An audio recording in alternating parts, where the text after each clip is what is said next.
ұстаздар, оқушылар, ата-аналар.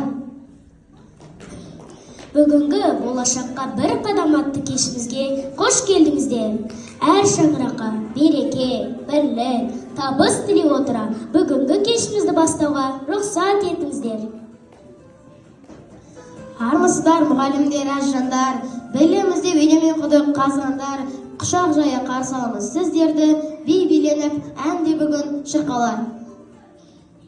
Қош келдіңіздер, аналар мен әкелер, жүздеріңізден мейірім мен нұр төгілер. Бүгін міне бастауышпен қоштасады, азамат болып ер жеткен мына сіздің түлектер. Армысыздар, әжелер мен аналар, ұрпағыңыз күнде өзінен баталар, ел дәстүрі мәңгі сыйлап оқы деп үйреткен ғой Абай Ыбырай бабалар. Біз бүгін көзімізді ашып, көкірегімізді оятқан, білім нәрмен сусындатып, білімнің ірге тасын қалаған бастауыш мектебімізбен қоштасамыз. Бүгін біз сауатымызды ашып, алғаш рет қолымызға қалам ұстап, оңымыз бен солымызды танытқан